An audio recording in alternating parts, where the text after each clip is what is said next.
What's happening? I'm just getting some shares out here before we get started.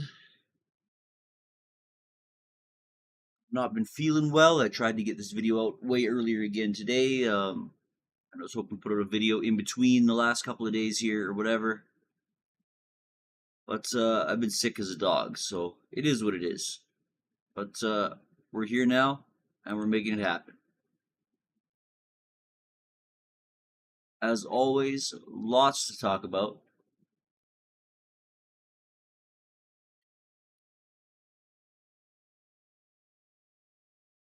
So we're going to dive in just in a couple moments here.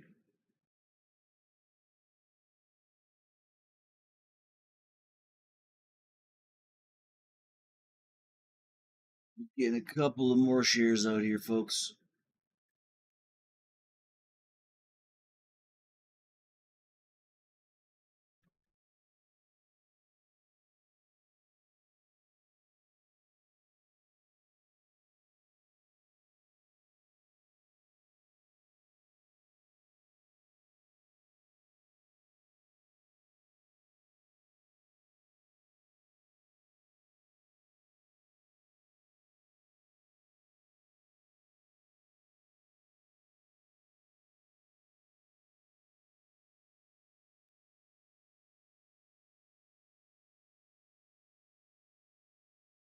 All right, let's. You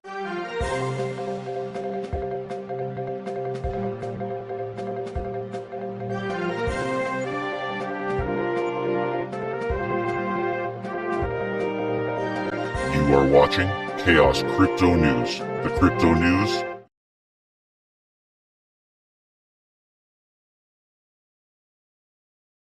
What's happening, everybody? I hope you all are having a fantastic evening. Like I said, I've been sick, so that's why I haven't been doing the regular updates as I should have been doing here. But it is what it is. We are here now, and we got a lot to talk about. So I titled this one the same as the last couple of episodes. Did you buy the dip? Because again, XRP had a nice little dip, and I'm hoping if you were paying attention that you got in on that little XRP dip. It's fantastic. Before we get started, this is not financial advice. Always do your own research. Don't trust, verify. A little bit of Quanzilla news for the day. Paid to raid weekly payout master list has been updated, but I think I might have screwed up again. So I'm going to double check that. So check back probably later tomorrow if you're waiting for that. Make sure you check out our announcement section in the Telegram for the most up-to-date news there. Don't forget to hit the rocket on deck screener. We are making our way to 600. If you haven't jumped in yet, head over to www.quanzilla.online. Join the Telegram community and get paid to raid. Also verify our coin addresses there because we do have impersonators. Don't get screwed over, people. Also, feel free to check out my YouTube for crypto games content, some scam investigations, XEC, Cardano deep dives, interviews, more news segments, and a whole lot more. Find me at KhaosDubz. Links in the description below on YouTube for a whole bunch of stuff as well, including a hardware wallet you might be interested in. Like, share, subscribe, and follow. Let's jump right into it. Personal chopping block today. Trump admin releases JFK assassination files after 60 years of secrecy. This is big news, folks. Trump stated that it was time for the American people to know the truth about the tragedy. Trump administration today released roughly 80,000 pages of files related to President John F. Kennedy's assassination, following decades of public demand for transparency about the 1963 event. During the 2024 campaign, Trump pledged to declassify and release all of the documents related to the JFK assassination. He emphasized that after nearly 60 years of secrecy, the American people deserved the truth. Following Trump's executive order, the FBI discovered approximately 2,400 previously unknown assassination records during an internal search last month. Crazy stuff, crazy stuff. So you can check that out. It's been released, folks. That's basically the breaking news for today. We talked in my last episode about Amaranth's home invasion and attempted Bitcoin theft. Well, police have arrested 4 teens in this attempted theft.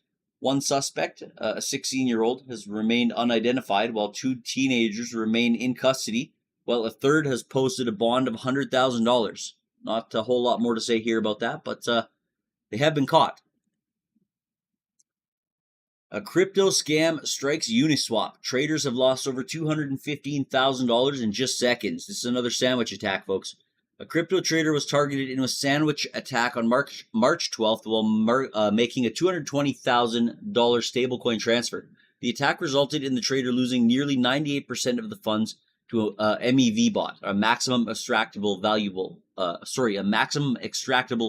bot, also known as a MEV bot. The trader swapped $220,000 worth of USDC for only $5,000 worth of Tether in just 8 seconds. The MEVBot successfully front-ran the transaction, pocketing over $215,000. But there's a twist to this. Check this out. The MEVBot manipulated the transaction by first removing all USDC liquidity from the Uniswap V3 pool. It then reinserted the liquidity right after the victim's transaction was completed. DeFi researchers DeFiac suspects that the same trader using different wallets may have fallen victim to 6 sandwich attacks on the same day. 2 Ethereum wallets, and they're named here, suffered attacks around 9 a.m. UTC on March 12th. They lost $138,000 and $128,000 respectively. The transactions were made within minutes of the $220,000 swap. Sounds a little suspicious, doesn't it? Well, it is, because there's growing speculation that these transactions could be connected to money laundering. Some experts suggest that the attack may have been orchestrated to disguise the movement of illicit funds. The exploit might have been intentionally disguised to allow a MEVBot to clean the funds while minimizing losses. Funny how that works, isn't it? Moving on. Microsoft has flagged a new remote access Trojan targeting crypto wallet extensions on Chrome browser. Oh, fantastic. I feel like this may have happened to me a little while ago with my MetaMask, so I try not to use these wallets as much as possible. Microsoft discovered a novel remote access Trojan, also known as a RAT, that targets crypto wallet extensions on the Google Chrome browser. The company added that the RAT, Stilachi RAT, I believe it's pronounced, uses advanced techniques to evade detection. Microsoft Incident Response Team said that the remote access Trojan demonstrated sophisticated techniques to evade detection. It added that the Trojan can exfiltrate personal user data stored on the Chrome browser. The team added that the virus can access digital wallet information and data stored in the clipboard. Crazy shit. Bad actors could use the Trojan to siphon crypto wallet data upon deployment. The team added that the bad actors scan the device settings to identify whether any of the 20 crypto wallet extensions are installed. And that's, BitGet, Trust Wallet, TronLink, MetaMask, Token, BNB, just to name a few. It highlighted some of the target wallets, including MetaMask, OKX Wallet, Coinbase Wallet, and Trust Wallet as well. It explained that the malware could extract credentials such as passwords and crypto keys saved on the Google Chrome local state file and monitor clipboard activity. Microsoft added that the Stilachi was designed to gather system information, including operating systems details, hardware identifiers like BIOS serial numbers, active remote desktop protocol sessions, camera presence, and running GUI applications. Microsoft also revealed that the malware could use detection, evasion, and anti-forensics features such as the ability to clear event logs. The company added that the malware could also check for signs that it is running in a sandbox to block analysis attempts. Microsoft suggests that individuals and institutions take measures to protect their data. The company suggested that users install antivirus software, cloud-based anti-phishing, and anti-malware components on their devices to avoid falling prey to malware. Microsoft added that it is unclear how the malware was delivered to its targets.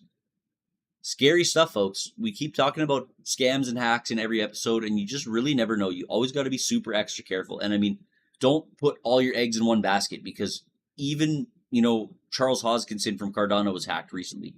Like, nobody is safe, you know what I mean? So if you have all your eggs in one basket and you get hacked, you're fucked.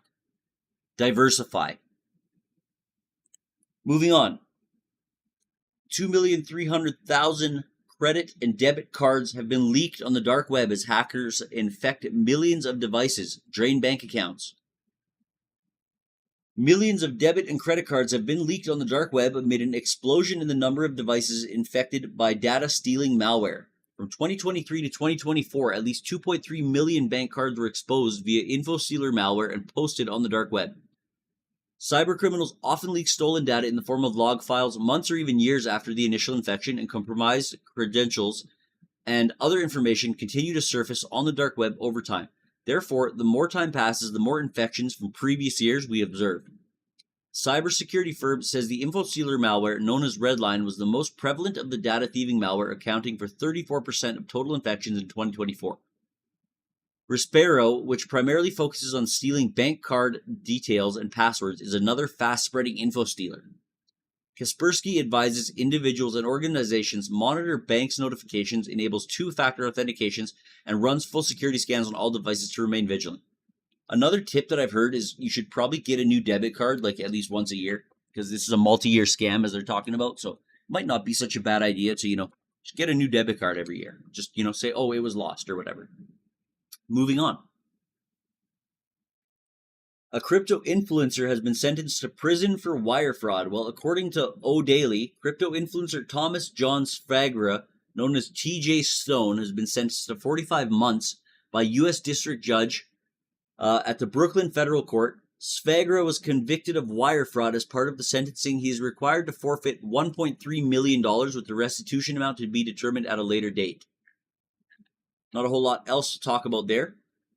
But, he got fucked over. He did something wrong, he got fucked over. It's good. Binance meme platform for meme exploited once again, this time for $130,000. Oh, great. The attack caused the platform to suspend its launch function and start an emergency investigation. Any affected users will reportedly be fully compensated and are encouraged to fill out a claim on its website. Not a ton to say here, but the launch function has now been resumed after a thorough security inspection. So the issue has been fixed apparently, so that's good. Hacks and scams, folks. Hacks and scams. It's a fucking Wild West out here. North Dakota warns of emerging crypto scam targeting investors. According to SHIB Daily, the North Dakota Securities Department has issued a warning regarding a new crypto scam involving fraudulent investment education foundations. These entities entice investors with promises of stock and crypto education, offering so-called risk-free trials and loans. The primary aim of these fraudsters is to persuade investors to deposit their own funds into the platform. Additionally, they encourage victims to take out fraudulent loans while collecting excessive commissions. He noted that these scams often promise guaranteed returns and sophisticated advice, but are ultimately designed to deceive. Karski emphasized the importance of investors remaining vigilant and skeptical of unsolicited offers before committing their money. The scam typically begins with social media advertisements which direct potential victims to WhatsApp groups managed by an imposter founder and automated bots. The supposed founder conducts investment lessons before guiding participants towards a deceptive crypto exchange. Investors are then enticed to test a proprietary AI bot with free tokens that appear to generate profits, ultimately convincing them to invest real money. Those lacking sufficient funds are directed to fraudulent loan providers on Telegram who deposit funds directly onto the platform. However, investors soon discover that they cannot withdraw their supposed earnings until they repay fabricated loans or commissions, with their accounts frozen under false regulatory claims. The operation eventually shuts down, only to re-emerge under a different name. Sneaky, sneaky, sneaky. Some bullshit there. Russian officials have uncovered an illegal crypto mining farm in an orphanage. Authorities in Russia's Irkutsk region, have seized 96 crypto mining rigs. The operation was reportedly set up by an unnamed non-profit organization which had installed the equipment inside an orphanage. Although the 3-story building remains registered as an educational facility, it is currently not in operation. The organization failed to comply with fire safety and electrical regulations required. Maintenance checks on wiring and electrical equipment were not conducted, and the facility lacked an automatic fire alarm system. Crypto mining remains a contentious issue in that region, where low electricity rates continue to attract both unauthorized operations and legitimate industrial firms. In several parts of the region, including the Bokansky district, mining is strictly prohibited during the winter months due to increased energy demand and strain on local power grids. The harsh winters in the region and surrounding regions reduce the need for expensive cooling systems, making crypto mining more cost-effective. However, this increased activity has placed significant strain on the local power grid, leading to widespread concerns over energy consumption and infrastructure stability. Moving on. Oh, some Pi Network news. Pi Network's a scam, folks. Pi Network KYC deadline ends as unverified users lose large sums of Pi. Have they? Because I'm going to show you something here in a second that's going to twist this story a little bit. Pi Network's deadline for token migration has passed. No, it hasn't, apparently. With many users forfeiting their tokens due to missed KYC verification. The whole FOMO thing there rubs me the whole wrong way, to be honest. Like, the migration issues included technical glitches, caused confusion and outrage within the Pi community, leading to a price drop of 11%. Despite the challenges, Pi Network's strong fan base and hype may drive a future rebound, even amidst accusations of a scam. I'm sitting here accusing this motherfucker of a scam. I'm going to show you why in a second here. Because this is a picture from my phone, from my Pi app, from like yesterday. So, you know, if you have the Pi app, let me know in the comments if it's telling you that you still have 110 days or 109 days or whatever it is to do your KYC. Because mine says that you do, but this article just said that it's over. And everything I've been reading says that, you know, the deadline is over. But why is the app telling me there's still time? They still want your data. They don't give a fuck. They're not offering anything. They just want your data, folks. Be aware. Scams are super prevalent. Gold has broken $3,000 for the first time ever amid global uncertainty as Bitcoin trades sideways. It's not that the value of gold is going up, folks. The value of gold has remained steady for thousands of years. What's happening here is our dollar is devaluing, and it's scary. Gold prices have climbed to a historic high of $3,000 per ounce, underlining its appeal as a safe haven asset amid economic and geopolitical uncertainty. On the other hand, Bitcoin price is currently struggling, trading sideways as it defiantly holds against a weakening dollar and declining tech stocks, which it has been correlated with over recent months. Top digital asset isn't in downturn, shedding roughly 15% in the past month. During this period, the top crypto asset dipped to a yearly low of 78,900 before rebounding to 83,003 at the time of writing. Bitcoin landfill man loses appeal, eyes last legal option to recover $672 million. We'll talk about what that last legal option is.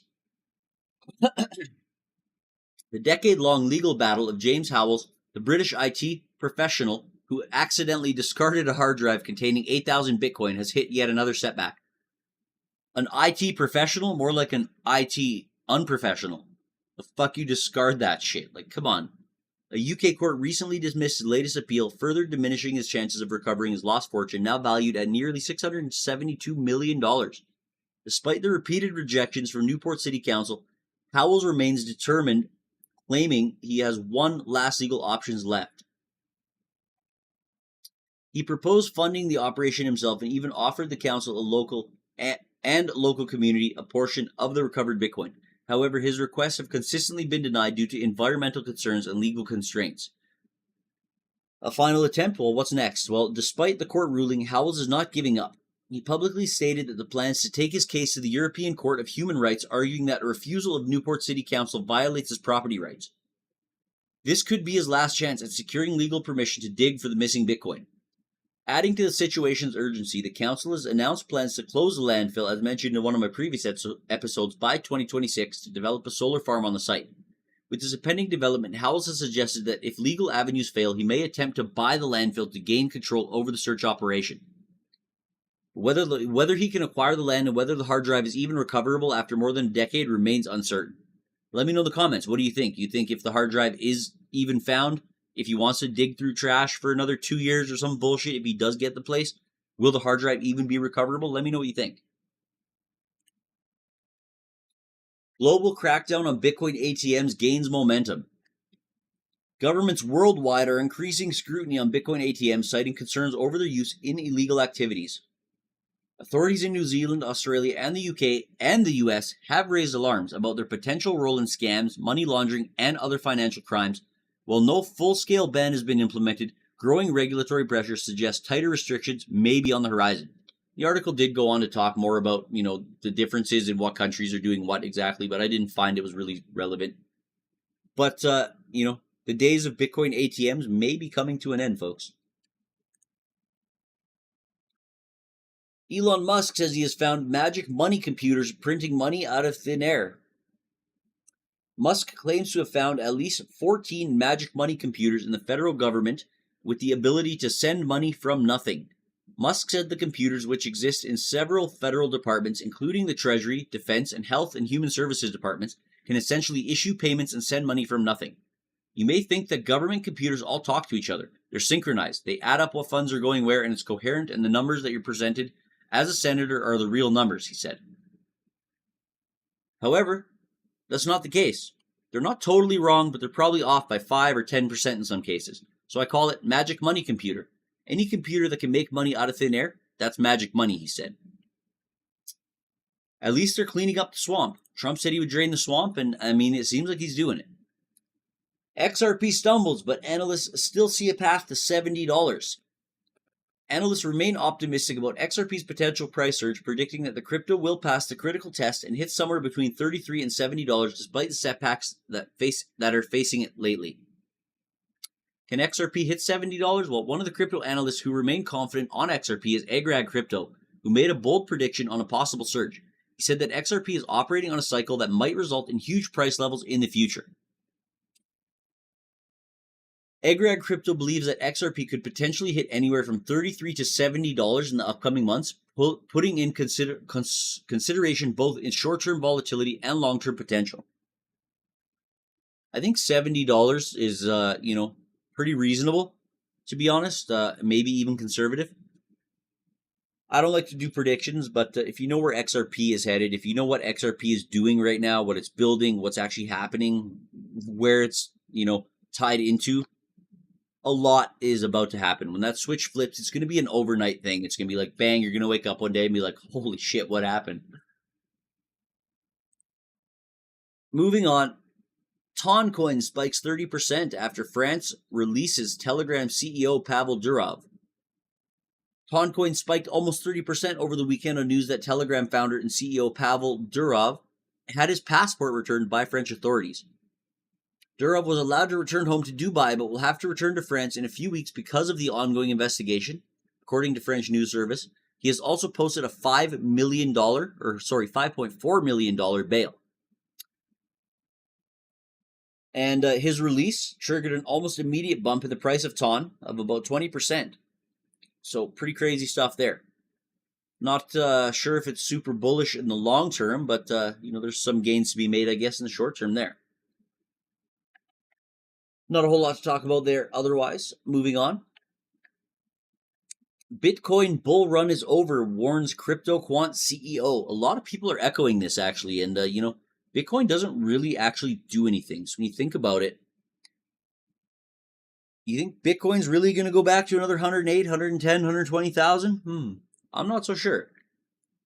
Crypto quant CEO Kyung Ju has warned that Bitcoin's current market cycle may have already peaked, suggesting that traders shouldn't anticipate a major rally in the next 6 to 12 months. According to Ju, multiple on-chain indicators signal a shift towards either a bearish or stagnant trend as liquidity dries up and whales offload their holdings at lower prices. The next article is going to tie into this as well. Ju's analysis, based on Bitcoin's profit and loss index, suggests bullish expectations are unlikely to materialize.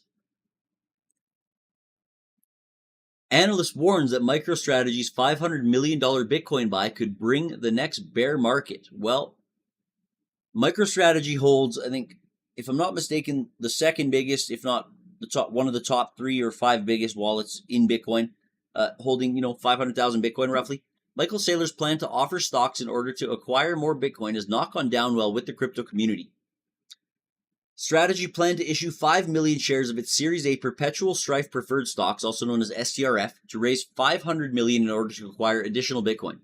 Instead of granting voting rights like common stock, the STRF stock pays fixed dividends, in this case 10% annually with quarterly payments in cash. This model allows Strategy to raise capital without diluting voting power for common shareholders. The latest announcement did not go down well with several figures on crypto Twitter. A pseudonymous crypto trader decried that Saylor will bring the next Bitcoin bear market. Not to mention, if Saylor dumps his Bitcoin for any reason, whatever it may be, that's a lot of Bitcoin. It's going to cause huge turmoil in the market.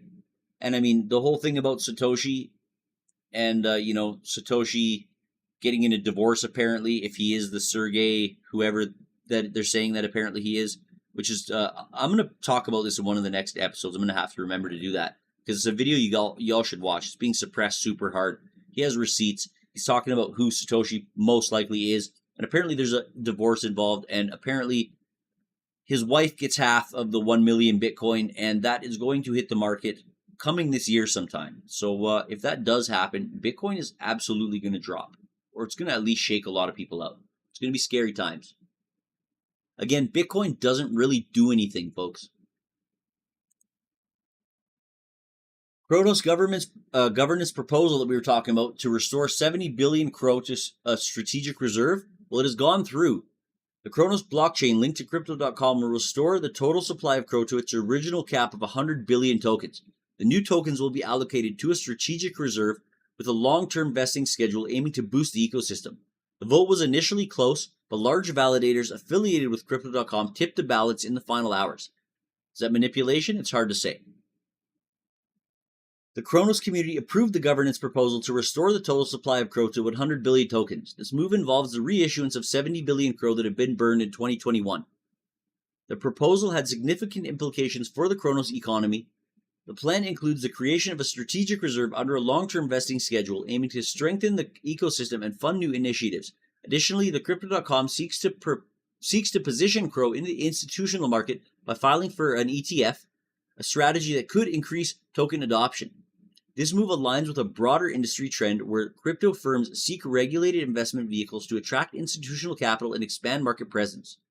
However, the way the proposal was approved has sparked criticism with the crypto community. Some analysts argue that the intervention of large validators affiliated with Crypto.com compromises the decentralization of the project.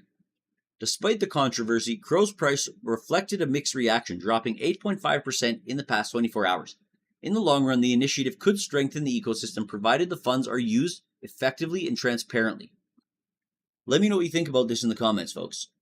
Kro has definitely taken a dump since the last couple of months, which kind of sucks. I believe it's a solid project still. I do think Crypto.com has a lot going for it overall as an exchange. Is it the best exchange? Depends. If you're a degen, probably not. If you're, someone who's new to crypto or someone who isn't super deep into the crypto market, it's a pretty good exchange. It does offer a lot of stuff, and I think it's a pretty solid one, to be honest. Moving on. The Bank of Korea to initiate Hangang CBDC pilot with 100,000 citizens next month. The Bank of Korea has announced that it will hold trials for its CBDC project from April to June. Hangang is also expected to include 7 major banks in Korea. It plans to conduct technological experiments to test the CBDC's feasibility, including integrating the CBDC into a simulation system for carbon emissions trading. The BOK pilot CBDC will allow, BOK is Bank of Korea, by the way, the BOK, by the way, will allow participants to convert their bank deposits into tokenized deposits to pay local vendors, including convenience stores, coffee shops, supermarkets, and online shops. The financial institutions also acknowledge that mobile banking apps would make payments via QR payment methods. The bank maintained that the maximum number of deposited tokens an individual participant can hold is 1 million Korean won, roughly $689. The individual participants will also be allowed to add to their 1 million won deposit token limit up to a total maximum of 5 million won. The bank will let participants convert the tokenized bank deposits back into cash. The South Korean Central Bank recently announced it hasn't considered creating a Bitcoin reserve in its foreign exchange holdings. The financial institution believes that digital currencies like Bitcoin do not satisfy IMF standards for such reserves. The IMF is dirty anyways. Moving on. Canada tells G7 countries nobody is safe from Trump.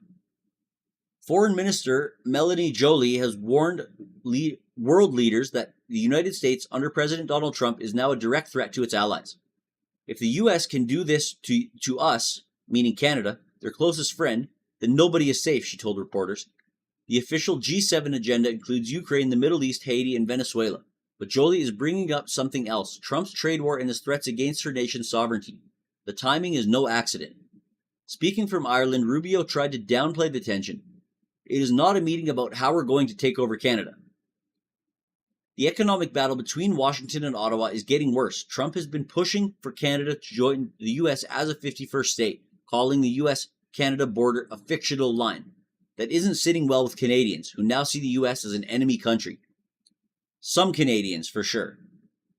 On Wednesday, Trump imposed 25% tariffs on Canadian steel and aluminum, and apparently there was another 50% tariff added. I'm not sure if that's 50% overall or 25 plus 25 to make 50. The whole situation's a fucking disaster, to be honest. Canada immediately hit back with counter tariffs on $20.7 billion worth of American goods. The retaliatory tariffs, starting Thursday, will affect computers, sports equipment, water heaters, and other U.S. exports worth 14.2 billion Canadian, or about 10 billion U.S. We have done nothing to justify Trump's attacks on our country, on our economy, and on our identity, she said. Canada's your best friend, best neighbor, and best ally. Trump, however, is doubling down. He insists the country up north should be part of the U.S. and has repeatedly called the border a fake line drawn with a ruler. Prime Minister Mark Carney, who officially takes office on Friday, said Canada won't back down, speaking at a steel factory in Hamilton, Ontario. He told reporters he's open to meeting Trump, but only if there's respect for Canadian sovereignty. I am ready to sit down with President Trump at the appropriate time under a position where there is respect for Canadian sovereignty, and we are working for a common approach, a much more comprehensive approach for trade, Carney said. Outgoing Prime Minister Justin Trudeau has spent the week packing up his office, while Finance Minister Dominic LeBlanc helps lead the charge on countermeasures. As the new government prepares to take over, one thing is clear: Canada isn't backing down from Trump's threats. The whole thing is a disaster, like I said, folks.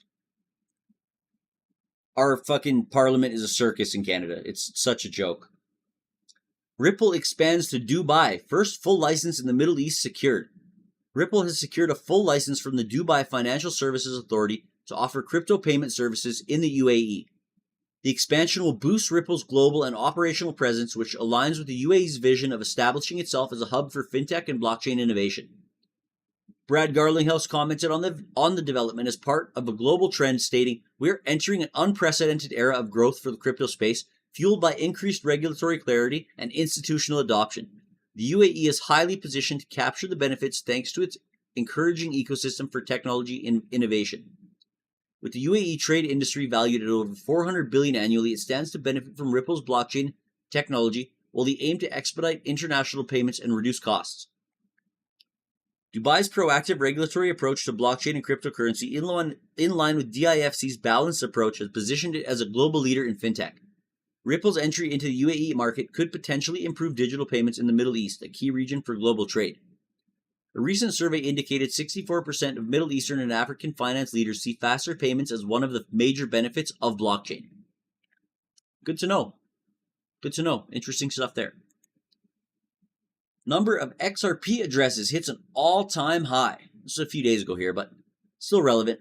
The total number of XRP addresses smashed through an all-time high of 6.87 million on March 1st, despite XRP's price sitting well below its peak. This rapid expansion is mirrored by a significant rise in trust lines, which enhances the network's capacity to handle diverse digital assets, reinforcing its appeal for cross-border payments, DeFi, and beyond. On March 5th, Martinez also reported a staggering 620% week-over-week increase in active XRP addresses, jumping from 74,500 to 462,500. Craziness. Despite this bullish on-chain activity, XRP whales, large holders with significant influence, have been unusually quiet in the past week, with no major buying or selling reported, suggesting a period of accumulation or consolidation among major players. Moving on. SEC reportedly evaluating XRP as a commodity. Major implications ahead. In a significant turn of events, the long-standing legal battle between the US SEC and Ripple Labs recently reported suggesting that the agency is reconsidering XRP's classification, according to sources close to the case. The SEC is exploring the possibility of recognizing XRP as a commodity rather than a financial security, a shift that could redefine its regulatory framework in the US and in global markets. Torah's 2023 ruling determined that institutional sales of XRP could be considered investment contracts, while transactions in the secondary market did not violate existing laws. Since then, Ripple has argued that changes in regulatory perceptions of crypto assets should influence the case's resolution. The company maintains that the SEC, by acknowledging the possibility of classifying XRP as a commodity, would be contradicting its initial stance, thereby justifying a reduction in imposed penalties.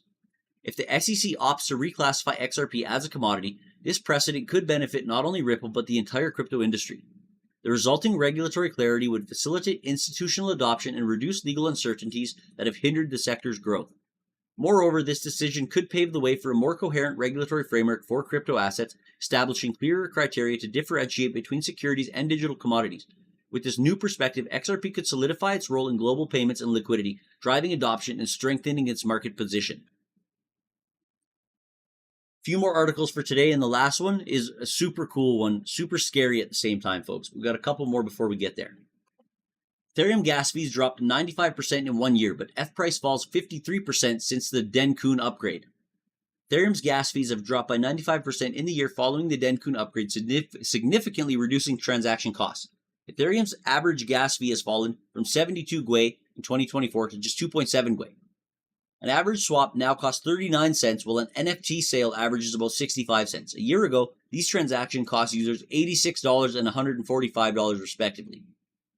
Despite the lower fees, Ether's price has dropped by 53% since the upgrade.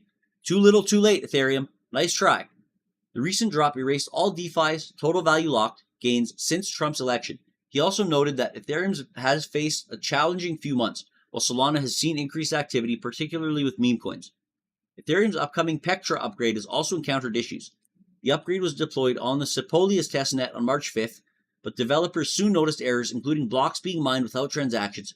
Ethereum's developer Marius van der Wiggen confirmed that a fix was deployed, but the same error was later triggered again by an unknown user, causing further disruptions.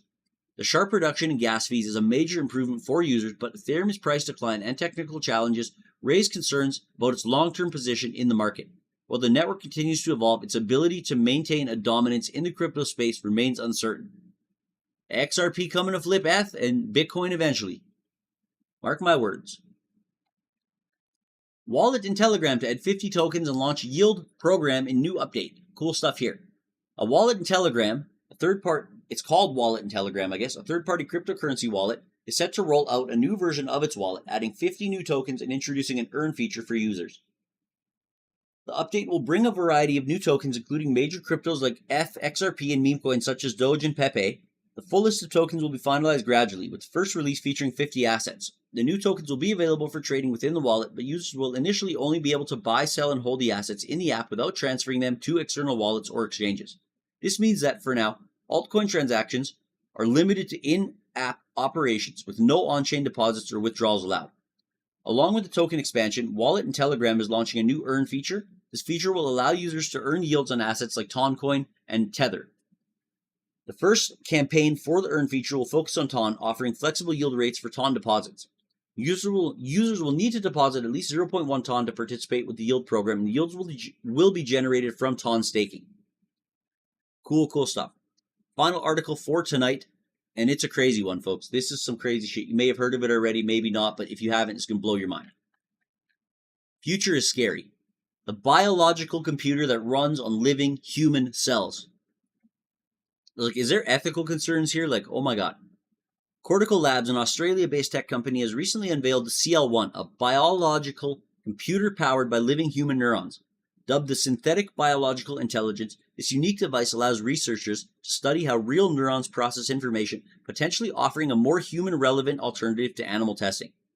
The CL1 is designed to keep neurons alive and functioning for up to 6 months using an internal life support system. And you can see here, these modules here are all different parts of the life support system. These neurons are cultivated in a nutrient-rich solution and grow across a silicon chip, which sends and receives electrical impulses to and from the neural structure. This setup creates a closed-loop system where the neurons interact with a simulated digital environment. Fuck, that's scary. What makes the CL1 unique is its ability to deploy code directly to the neurons, enabling researchers to program and study them in real time. Unlike traditional AI models that attempt to mimic the brain's function, the CL1 starts with the real thing: self-programming, infinitely flexible neurons that are the result of 4 billion years of evolution. The CL1's device is self-contained, meaning all recordings, applications, and life support systems are housed within it, requiring no external computing power. It's also highly extensible, with USB ports and other connections allowing researchers to plug in cameras, actuators, and other devices for broader experiments. A touchscreen's interface makes it easy to monitor systems, statuses, view live data, or run prepackaged assays. One of the most exciting applications of the CL1 is its potential to revolutionize medical research. By studying how neurons function in real time, scientists can gain unprecedented insights into brain diseases, cognitive processes, and the effects of new drugs or compounds. This could lead to faster, more accurate drug developments and deeper understanding of neurological conditions like Alzheimer's or Parkinson's. Cortical plans to commercialize the CL1 in the second half of 2025, with individual units priced around $35,000. The company is also developing a neural network server stack housing 30 CL1 units, which will be accessible via a cloud-based platform. This setup will allow researchers to remotely conduct experiments, opening up new possibilities for drug discovery, disease modeling, and robotics. The CL1 represents a bold step forward in the fusion of biology and technology. As Cortical Labs puts it, this is programmable organic neural networks born on a silicon chip and living inside a digital world. For researchers, this should be a powerful new tool to unlock the mysteries of the brain. For the rest of us, it's a fascinating glimpse into the future of science, where living cells and silicon chips work together to solve some of humanity's biggest challenges.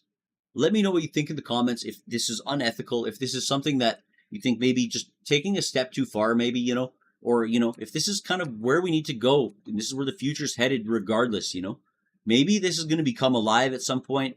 Maybe this is how, we enter the matrix as living beings, and maybe this is how we become cyborgs.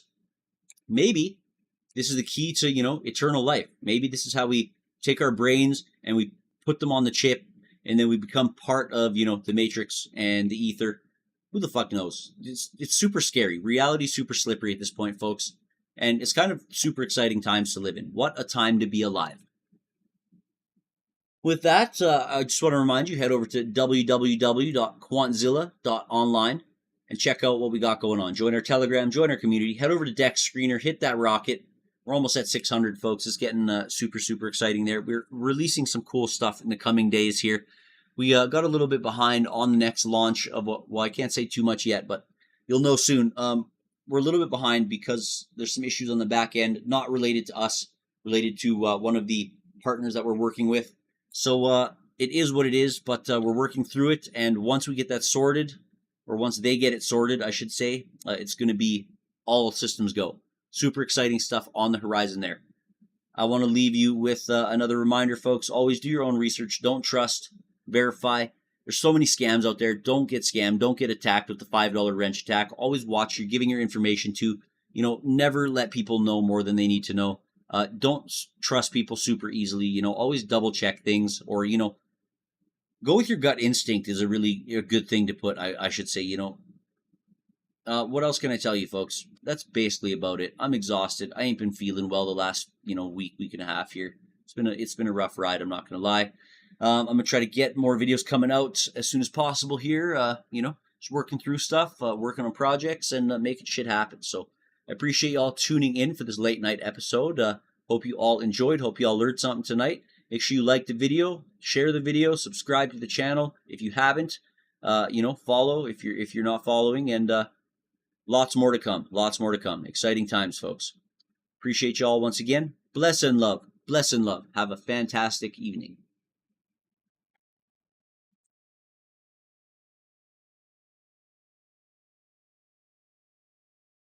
Peace out.